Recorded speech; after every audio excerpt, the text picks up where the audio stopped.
Welcome back. You're here with Crystal. That is I. I am here on the 13th of February, Friday the 13th. What up? I'm a weirdo that likes Friday the 13th. And I didn't even realise it was Friday the 13th when I wore black. I mean, black with colours, but it's still black. So, yay. My witchy ways are like subconscious, obviously, at this point. Yeah. So today I was off work, and usually I don't let myself watch TV or movies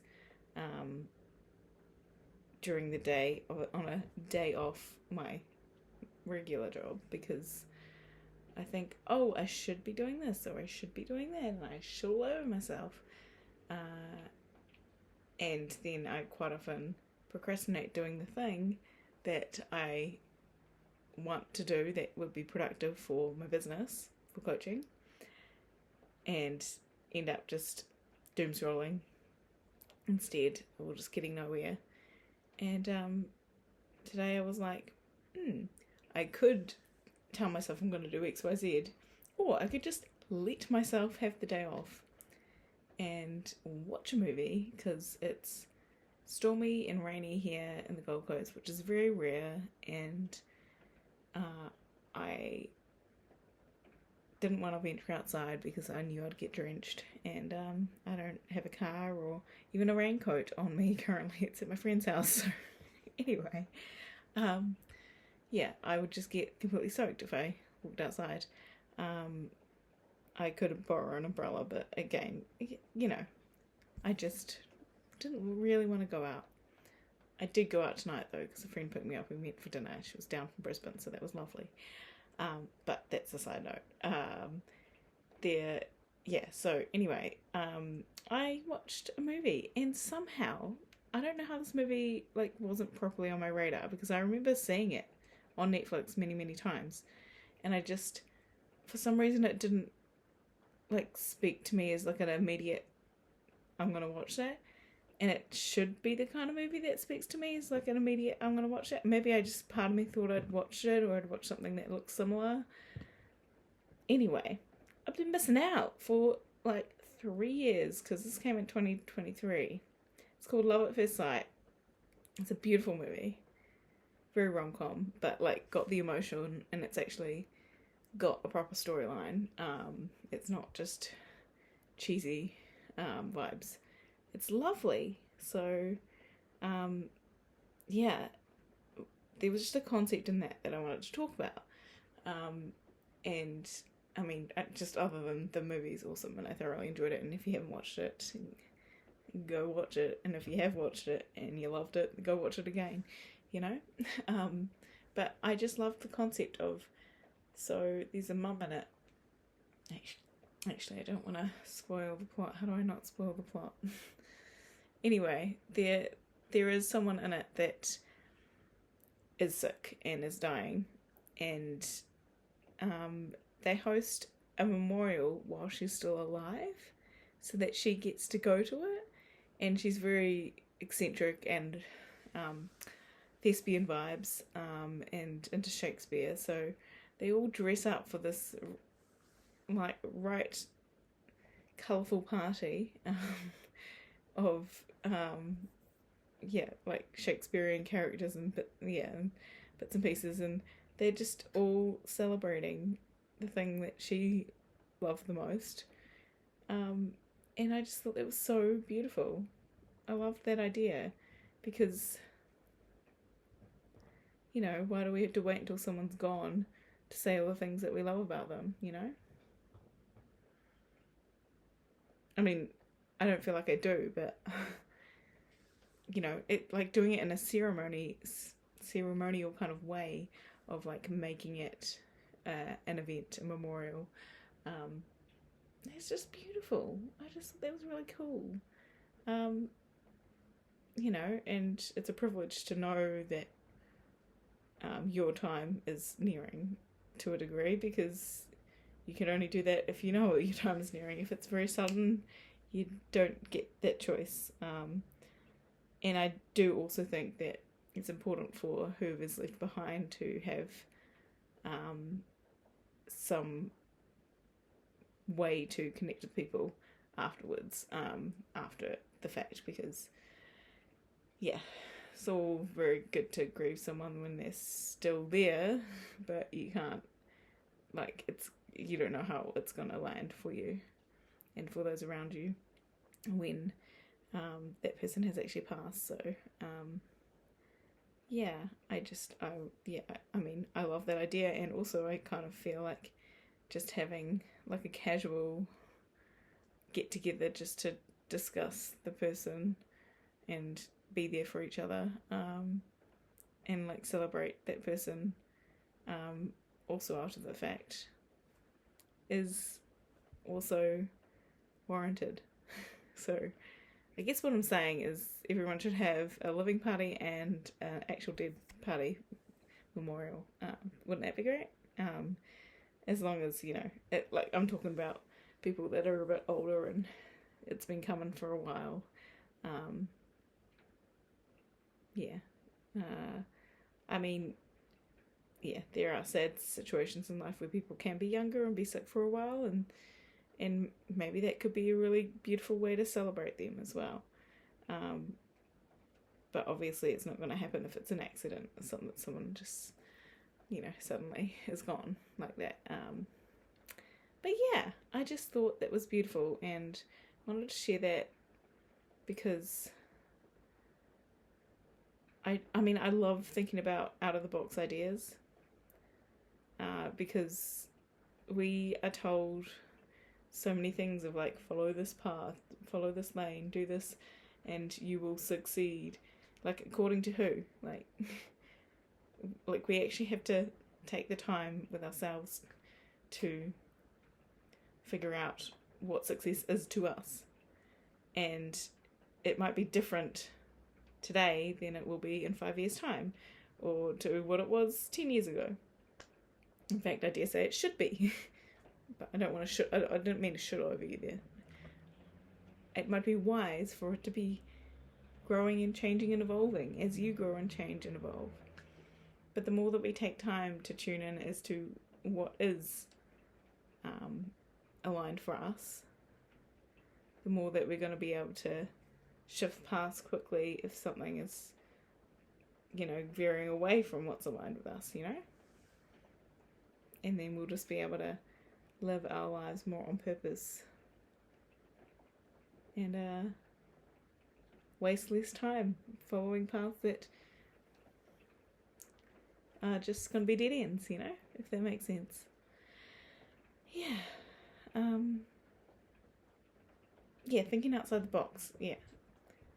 Just what ways could you think outside the box and actually have what you want sooner?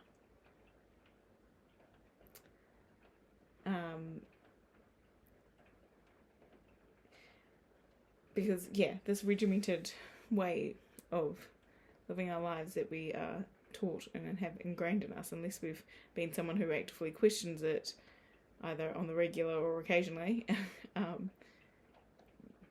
we might feel like we have to take that path, which isn't aligned for us, and it just leaves us feeling ickier and ickier as we go down it.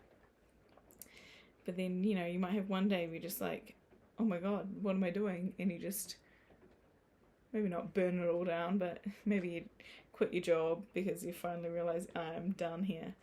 And then you go for that thing that you really wanted, or you go study that thing you wanted, or sign up for it, whatever it is. And suddenly, like, within a matter of days, maybe even hours, your life is just completely 180'd, and you just feel this aliveness again. You feel excited again. And that is something we want to notice quicker and quicker. Notice when we're getting into that icky vibe, and we can, the sooner that we notice the ickiness is coming, what can we do to take us more towards a smooth, wonderful path, It's aligned with us. And it's not, there's always going to be ups and downs and ickiness and stickiness and occasional smoothness. I mean, the more that we can veer back towards the smoothness, the better, obviously. But yeah, what can we do to act faster when something isn't for us, and take the actions we need to in order to realign ourselves.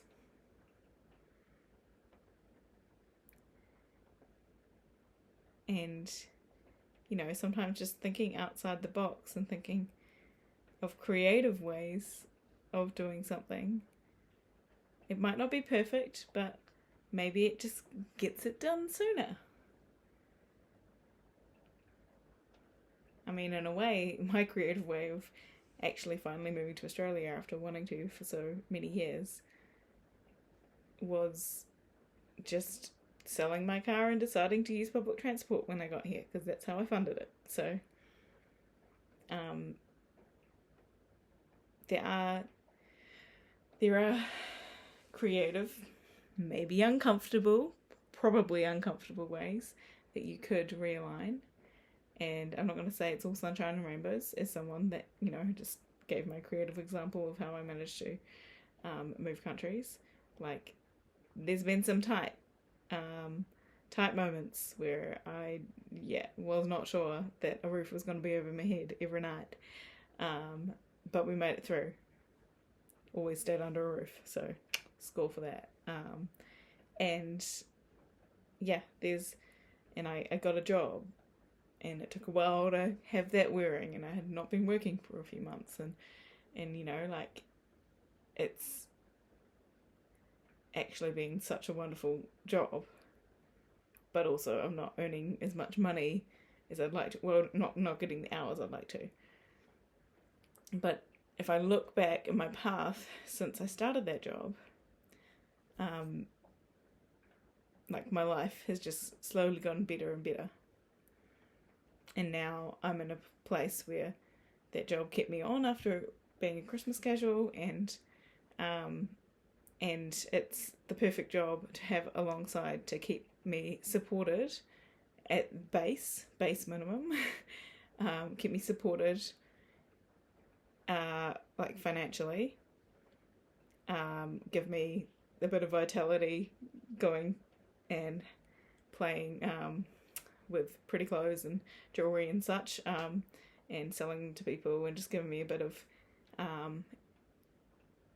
outside energy to keep me feeling alive, get out of my own way. And then I've got enough time that I can work on things like uploading to YouTube and my podcast. Well, podcast plural, because I've got a second one brewing. And that is so exciting to have that space. It's something that I was always nervous with taking film work, that I couldn't, that I would just drop all my coaching stuff, and because I would just be exhausted, because we work really long hours in film.